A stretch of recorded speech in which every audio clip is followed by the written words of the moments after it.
Alrighty, welcome back. I'm still Blastinus, and with me is still Ambient Oatmeal. Hello!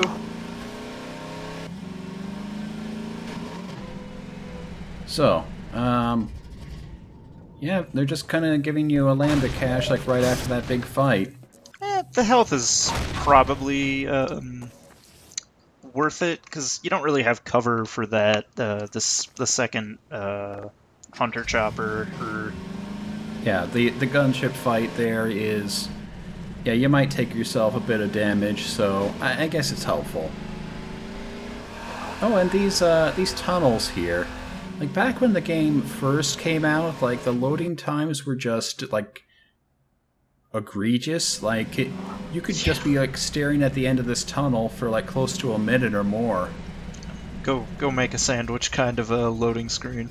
Oh, these friends! Oh yeah, like we found Dog's ball. Would much rather find Dog, but at least you get to show some comeuppance to the leeches out in the ocean. Oh yeah, we're just going fishing. Insert it's okay to throw used lithium-ion batteries into the ocean joke here. There's a joke like that? Apparently, yes, I don't know where it's from, but the running joke is that it's safe and legal to throw lithium-ion batteries into the ocean. Now what are these things doing out here, I wonder? I think there might have been a set piece that I, like, accidentally didn't trigger or something. Maybe? I don't remember anything notable on like a cliffside like that, although to be honest, like a lot of Highway 17 just kind of blends into there's a couple of like the really memorable stopping points, and then there's just driving. Of course, yeah. Like, I think that in some senses, like, yeah, see, that set piece lands right on the explosive barrel. How nice of the Combine to prepare their explosive avalanche things with such care. Yeah, I don't know precisely, like, I'm guessing what the devs expected is that, like, after defusing the mines, you just be driving straight ahead and then, oh no, rocks. But, you know, like, there are these houses here, like, why wouldn't people go and explore?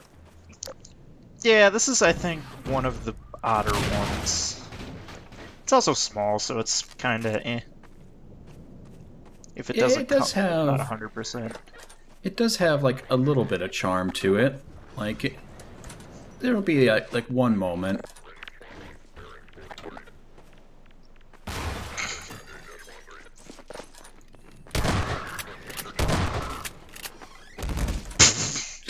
You, yeah, Stooges theme. Door stuck. I'm probably not referencing that correctly. Eh, close enough. And yeah, all these windows are in fact destructible. Like, all these environments, like, you can, like, wreck them. Like, you can knock pieces of plaster off the walls. Like, you can leave bullet holes basically everywhere. Like, the environment design is just... I mean, look at that. The way the bullet holes work with the windows is really good. Thanks for taking that blast, buddy. Oh yeah, he's a real It's a weird personal thing about FPSs in general, but I kind of like when you don't have iron sights, because you get to see more of the weird destruction going on. Mm-hmm. And I really love, like, these mattresses. Like, in terms of models, like, these things seem to have, like, millions of little bones in them. It is a very wiggly mattress. Yeah. I would love to see what the model rigging looks like for it. Like, it'd be really interesting, I think. It's just every polygon on it is just its own flex point. We can only dream. Also, this is an entirely me thing to notice, but man, the power lines in this game are so thick. Like, Oh, you don't think the power lines are realistic enough? I mean, considering they're floating over there because the transmission tower hadn't loaded in, no. Yeah, draw distance could be a little bit better, I'll admit.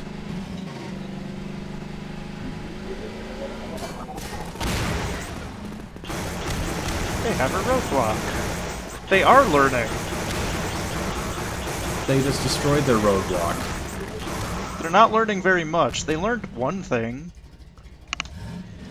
Well, the thing about the Combine seems to be, like, their entire thing is an emphasis on, like, deployable tech. Like, everything that they have is stuff that can be, like, rapidly put in place. Like, not really a lot of, like, permanent emplacements. It's a cool concept for an occupying military force. Also, the best weapon. Oh, yeah. It's a crossbow that fires superheated rods of rebar. It is the most video game weapon to ever exist, and I love it. And they give you a guy standing in front of a sign just so you can try it out. It is such a ridiculous... Why would somebody make this? I'm happy they did. It does have a bit of a slow, like, projectile speed. Like, you kind of have to, like, really lead the target. Like, it's not really what you call it. You know, it's a sniper rifle weapon with some flaws. Like, it's got a bit of a learning curve to it. It's a sniper rifle for a game that generally doesn't take place in a lot of very large open environments. Fair. So it generally works. Also, it's a crossbow that shoots superheated rebar. Like, I will forgive any and all problems with it just by the sheer ridiculousness of making a crossbow that shoots superheated rebar. Honestly, I kind of wish that the rest of the weapons in this game had that same level of audacity. It would be really cool, and it would definitely fit the more ramshackle nature of the Resistance as they sort of develop. Yeah, I kind of agree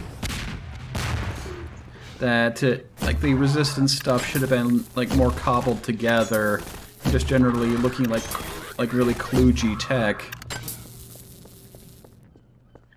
Like instead of a traditional like submachine gun, though I guess you're taking that off the Combine themselves. But honestly, I would have loved to see like more of a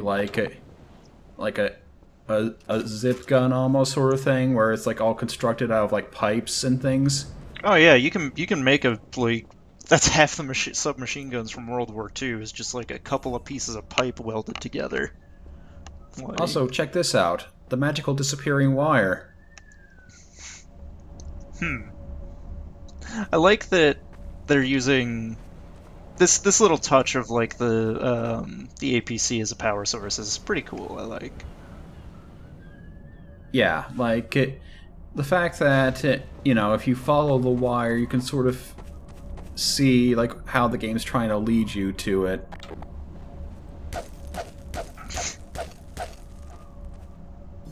So yeah, you try that. You try that. The chocks would make a Midwest dad proud. Mm-hmm. Look out, Gordon! He's fine. Like, that was the lowest speed chase I think possible. I like that it explodes anyway.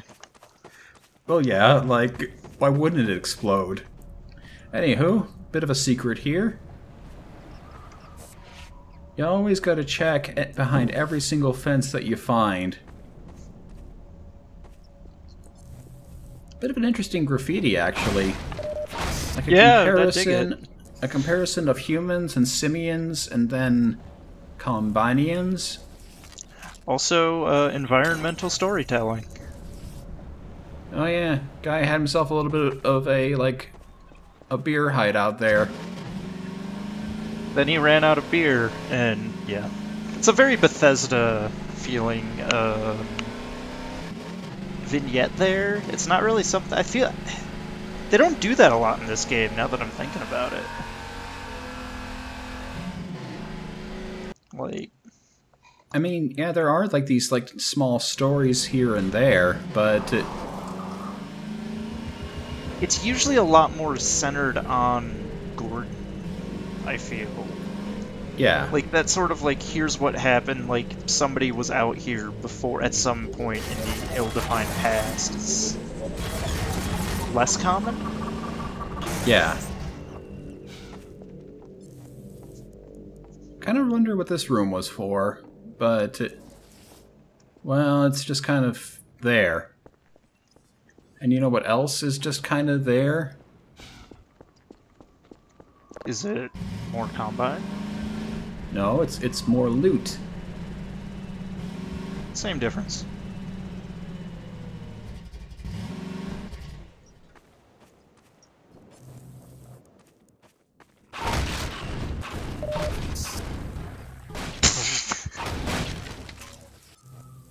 Oh, hi. Yeah, not playing around with those guys. Anywho, we're here at the train depot, which will actually mark the final little vignette of Highway 17. There's not even any train. Yeah, like imagine if there was a train coming by right now. That would be kind of crazy, wouldn't it? Gordon Freeman hijacks a train would be a much more interesting game. I mean, that's how Alex is doing it. Like, why can't we hop over to Alex and see how she got here? Alex is a much cooler character than Gordon. Like, I mean, yeah, like she's multi-talented. she's also actually a character. I mean, that is a bit of a talent in itself, actually having a personality. As you can probably attest from interacting with people on the internet, not everybody has truly mastered that talent.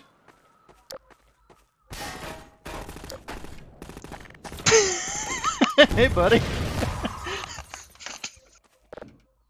Don't know why they put a rocket launcher like crate here. You don't actually fight a gunship at all. I'm just kind of marveling at the incredible accuracy of the submachine gun. Also, yeah, they give you the appropriate weapon for dealing with the poison head crab zombies. Let's be real. Oh yeah. Also, magical glowing light spot. Well, that's what happens when you fire the Tau cannon. It leaves like these like scorch marks on terrain.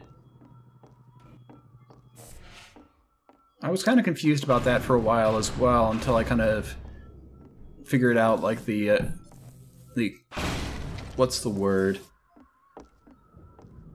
I guess cause and effect, maybe? I mean, you don't get the Tau cannon very much, so not really knowing that it does that, I think, makes sense, I guess. Yeah. You can kind of tell here that I get a little bit flustered. Like, the thing actually tried to flank me. I mean, when you're up against something that can instantly lower you to 1 health, it's the only reasonable response, I think. Like, even if you know they're coming, they're nasty. Oh yes, very much so. Nice shortcut, eh? It's the most flammable dumbwaiter I've ever seen. Honestly, I think that house leaves you poorer than when you enter it.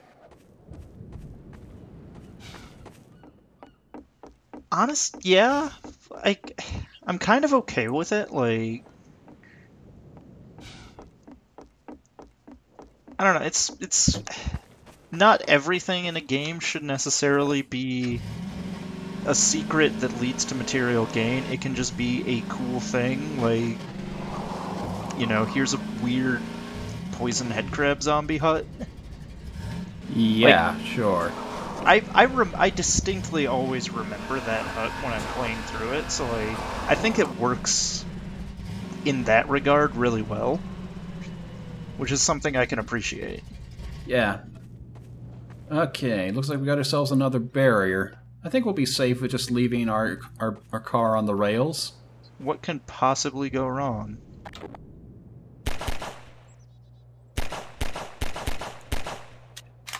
What indeed? Ow, my shins.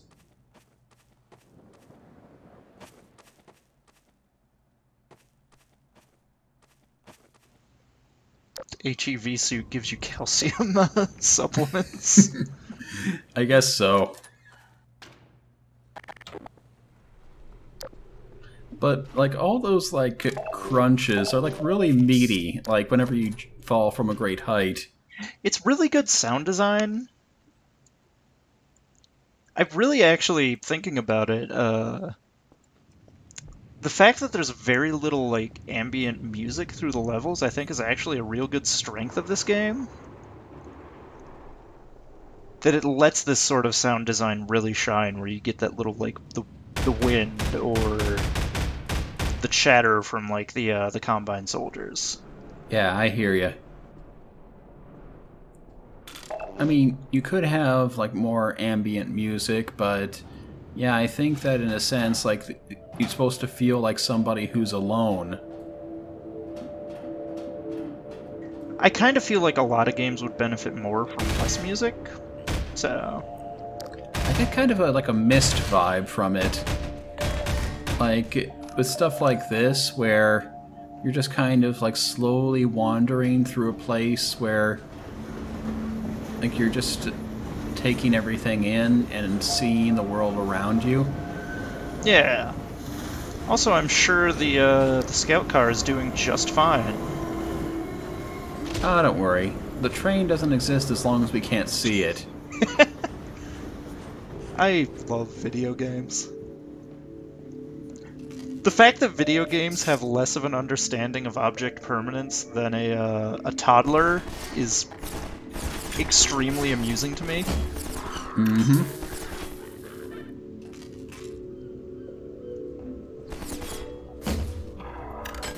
Oh yeah, one-hit kill, like if you hit any part of their body. Very nice. As well it should be. Rip. We're just gonna pretend I didn't do that.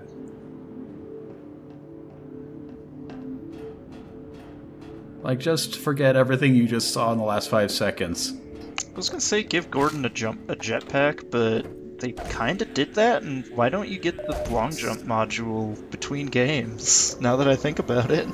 Well, nobody liked the long jump module. Like, Black Mesa fixed it to where it's a double jump, but in the original game, it was like you ran forward, you crouched, and then you quickly pressed the jump button, and that's what sprang you forward. Yeah, they didn't know how to make video games back when the first Half-Life came out.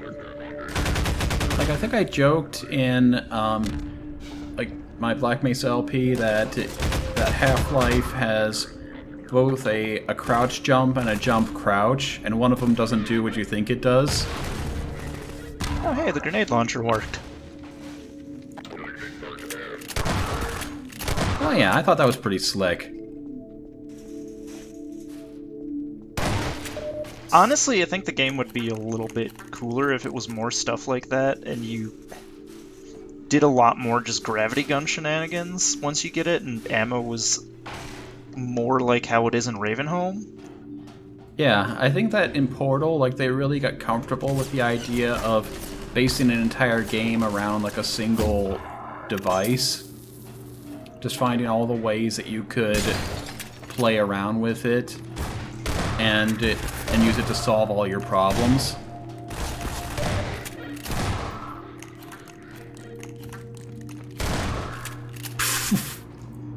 Ah, that guy folded. Not exactly the smartest folk, you know. Well, I mean, they've just been dealing with, like, scared rebels before. Like, they've never actually had to deal with somebody who's actually got any level of training, even if Gordon's training was mostly, like, on-the-job training at Black Mesa. Yeah. Like, you might say, like, he had a very, like, hands-on experience with survival. It's just, I'm gonna stand by, none of this would have happened if Breen didn't start sending Combine folk after Gordon. Oh yeah, like the best way to have dealt with Gordon Freeman would have just been to give him a little, like, beach view that he could just laze in front of. We follow him to Black Mesa East. Honestly, let him go to Black Mesa East and then steal whatever they were doing. Like, oh yeah, like they totally headcrab rocketed that whole place, so now they don't have the teleporter. Or no, actually, come to think of it, I think the teleporter is going to become relevant again. So maybe they actually did like take it with them.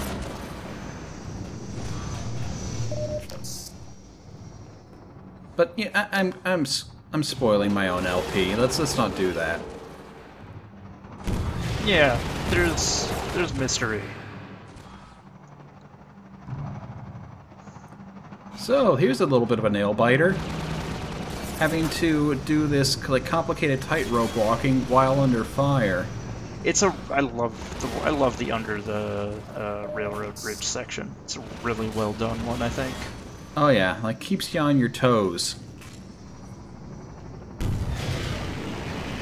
And it provides all these like different angles that you're having to shoot this gunship from. Having to deal with all like the support structure, it's really cool. Oh yeah. And now, yeah. It's fine to build a game around cool set pieces, like, if the cool set pieces are really cool. For sure. And I think that, like, all the gunship fights, like, they find different cool situations to put you in order to keep the gunfights, or the gunship fights, I should say, interesting. It's helicopter boss fight done right. Like, it doesn't go on for too long, and you're not just on a roof of an office building when you're doing it. Mm-hmm.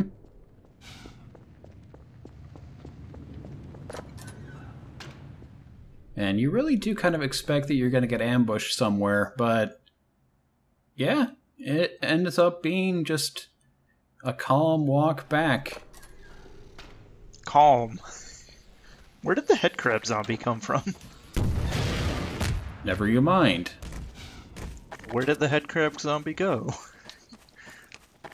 Don't worry about it.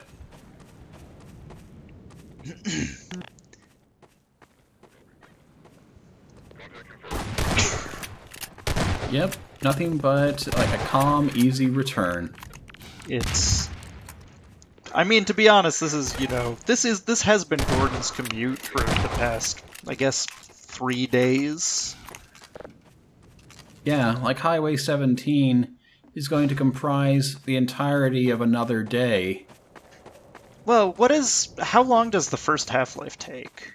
Well, Half-Life 1, I believe it takes place over the course of 2 whole days, give or take. Gordon Freeman's no good, very bad week. Yep, but enough about the timeline. Turn left, Gordon. No! We're about to go on an adventure.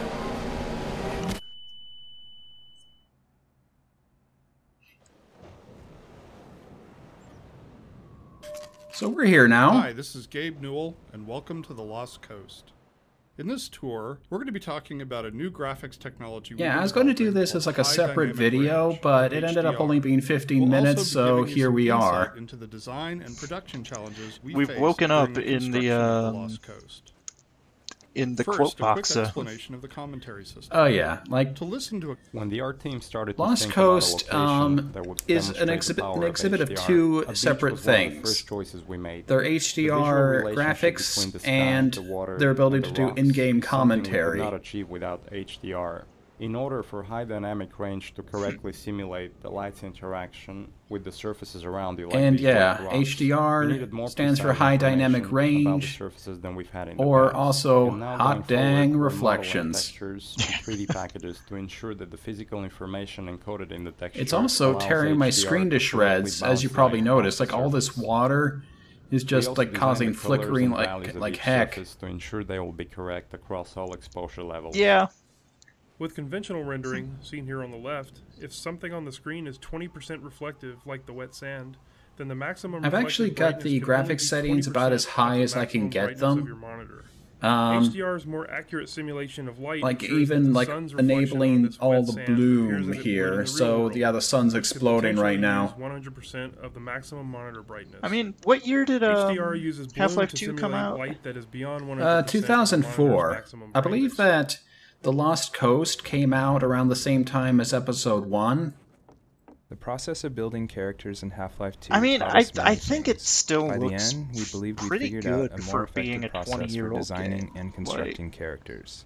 This fisherman is the first I mean, yeah, character we like built there is a using that lot of process. like really great like light Design-wise, the mapping fisherman here. is Like I focused on think showcasing one of the biggest HDR strengths of the and the Source way light engine falls on is human skin. its ability to The just highlights on his create forehead and nose are very good bright examples of worlds. specularity on human skin. brightness You and can see also how the wrinkles on his character, cheeks like and facial around his animation, eyes they are were an example super of how proud we of, can I use normal know. maps to add depth. And it's honestly, it still looks Production-wise, the fisherman fantastic was built today. using a similar process to the rocks you saw on the Like- beach. We modeled a 3D character at a very high detail, then extract much of the physical information and store it in the textures. Hey, you there? Wait a minute now, aren't you? You are. You're that scientist chap, Friedman, Fishman, am I right? You must be here to take on the Combine. That is quite the Not echoey sure what voice one he's man got. can do, but For no sure. other reason to visit This guy is Cambodia actually at a played time by like Jim this. French, who I'll take played it away our to friend get there, that Dr. case. Grigori. As far as I can, at any rate. You can Cool sort to of see him get hear more the play. same sort of growl in his voice. Yeah. So I know this is a separate module. What kind of gear do they give you for this one? Well, you start off with basically every single weapon. Water presents us with a lot of rendering challenges. In fact, we have to render the scene 3 times. Once for the refraction of what's under the water, once for the reflection of everything above the water, and once from the player's view. You can see the reflection and refraction scenes in the 2 small windows on screen. In the refraction, we calculate per pixel how much water you're looking through to do a volumetric underwater fog to simulate particulate matter. For our full HDR solution, we had to go through the entire engine and modify every bit of code that calculated light and color. For example, these water reflection and refraction renderings had to be improved to support the full range of contrast values. Cool stuff. It's Here, graphics tech is just unlock this gate. crazy weirdness that I do not pretend to understand. Here. Yeah, the whole idea of There we go. creating a world that's being rendered Destroy like that gun and 3 no times gauntlet. simultaneously in real time while you're playing. Like, no wonder it's causing my screen to tear.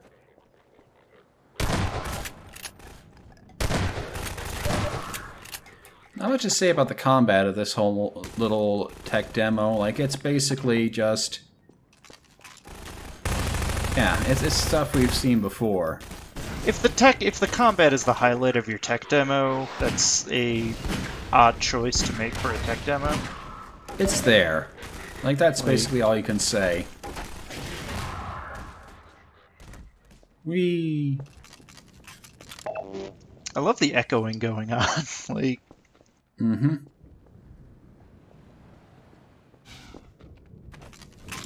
The area you're currently entering is called the Cliffside Arena. We were particularly happy with the vertical cliffside in Half-Life 1, and regretted that we didn't iterate further on that concept in Half-Life 2. Vertical space allows us to force the player to deal with threats from above and below. And oh Find the yeah, player's during focus of view on the commentary direction they're blocks, traveling. all the AI So by is using the disabled, cliffside so... and having the player ascend it, we ensure that Yeah. the player will look up and be prepared for enemies. If the player's path was to move past the bottom of the cliffside, it would be unlikely he would notice soldiers rappelling down from above. And dying from unknown threats never feels fair and certainly isn't fun. Speaking of repelling... I just like the dude that just decided to stand around and wait to get shot in the face. That Combine knows what's happening. And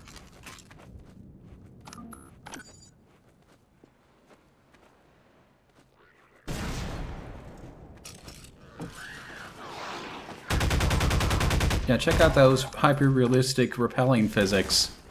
do they do the repelling very much? Like, I know they do it in Water Hazard, but it doesn't feel like it comes up super often in the game. No, it doesn't. Like, as I said, they don't really get a lot of opportunities to do, like, vertical space, so a lot of the repelling ends up happening more in the early game, and the Combine soldiers end up being dropped off by, like, dropships a lot more. One of the features of our HDR solution is dynamic tone mapping. The easiest way to think about dynamic tone mapping is that it's a method of simulating the way the human eye reacts to light. In the real world, you've probably walked into a dark room and noticed your eye adjusting to the darkness, letting you see better after some time. Or you've walked out into a bright day and been blinded by the sun, only to have your eye adjust and allow you to see normally. Your iris is adjusting itself in response to the amount of light hitting your eye. Dynamic tone mapping simulates this by automatically adjusting the exposure of the scene to mimic the behavior of your iris. You can see this as the view moves from the dark tunnel to the bright sun and back again.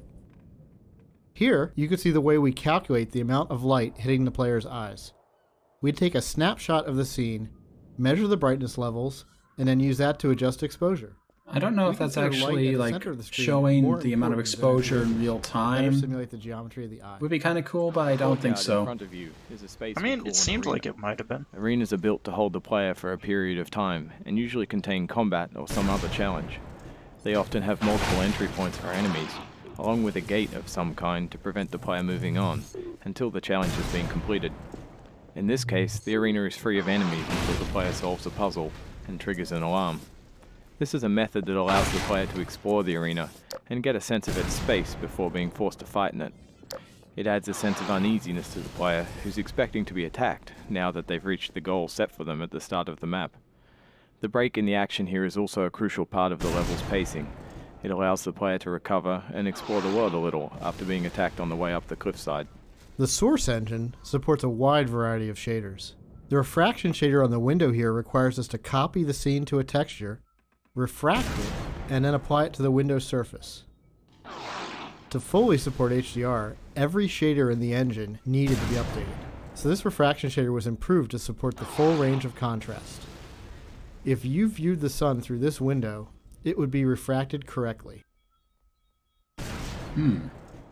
The concept of, like, Gordon taking some time to listen to some dude tell him about technology while the town is getting shelled is very amusing to me. Yeah. We wanted to transition from a bright, wide-open space into a tighter, closed one to showcase HDR's dynamic tone mapping. We also like to focus on contrasting elements in our settings, like ancient human architecture and futuristic Combine technology. A monastery fit these requirements perfectly. Monasteries are generally isolated, unlit, and built ages ago. They provide a great backdrop for the contrasting Combine technology. When we build fictional settings, we try to ground them by basing them off a real-world location. We use this location as a design constraint that forces a logical consistency behind the art choices. Churches are great dramatic spaces. They're often lit naturally with extremes of darkness and brightness, which makes them a great showcase for HDR. Gothic churches are the sober monochromatic spaces that you've seen in almost every horror movie or game. Byzantine churches, on the other hand, are very colorful and have a large variety of materials. We wanted that color and material variety to show off our HDR reflections. I mean, yeah, like, this whole space is very pretty. Our Yeah. games are filled with things we call gates, which are essentially just challenges that the player must overcome to drive the experience forward. We used a puzzle here since the player has been through combat and exploration recently. When we design challenges, we try to ensure that the player's goal and the action required by the player are both fun.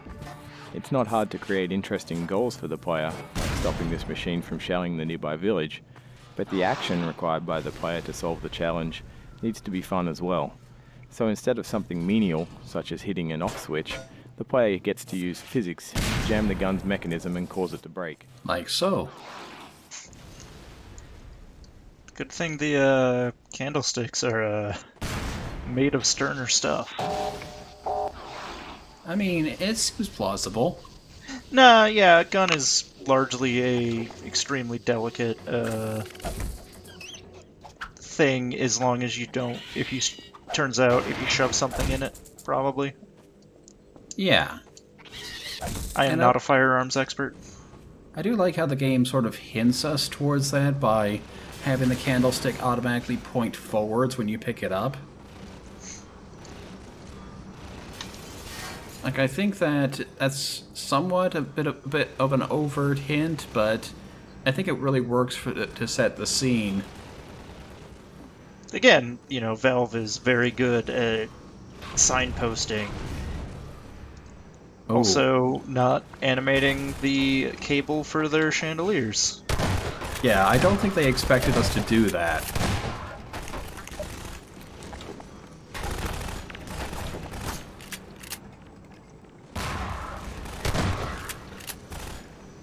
I really like the shotgun, perhaps a little bit too much. It's a very good shotgun in this game. Let's be real. I mean, this is true. Like, it is chunky in the best way.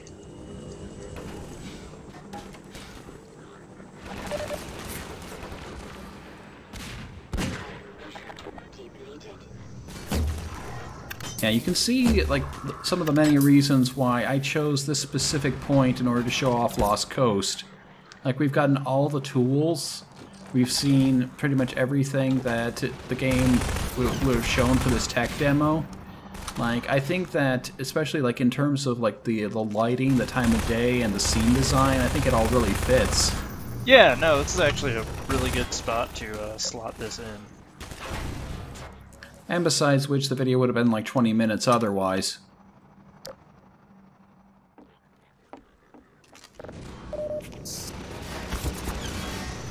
Please tell me you turn off the AI for the helicopter by listening to the audio log. You can, but I decided to play it fair. Aww. What? That's not the Gordon Freeman I know. The Gordon Freeman I know would definitely use that. Would use the metaphysical voice in his head to turn off the AI. Also, that's a cool scripted death. This marks the end of the Lost Coast tour. This has been an experiment on our part to see if our community would find it interesting to learn more about our development process. As always, we're interested in your feedback. I can be reached at gaben, G-A-B-E-N, at valvesoftware.com. If people like this, we'll keep producing this kind of content for all of our games going forward. Thanks for listening. And they never made one of these like this ever again. I mean, how many games have they had going forward, though? Fair enough. You know, they've still kept that promise by and large, I think. Also, kind of a bouncy elevator. Yeah, not the best elevator they've done. Kind of a weird look to put that in your tech demo, honestly. I mean, the first time I tried to do this... You did it, lad. Yeah, it worked out a little bit better. We'll celebrate this victory with a feast. I hope you like leeches. Hey, where you going? You're getting fuzzy around the edges. Well, I guess you got other places to be. Nice knowing ya. Other places like getting ran over by a train. Not this time. Good job, Gordon. So, actually, that comes us to the end of Highway 17, so I'll see you guys later on. Have a good one.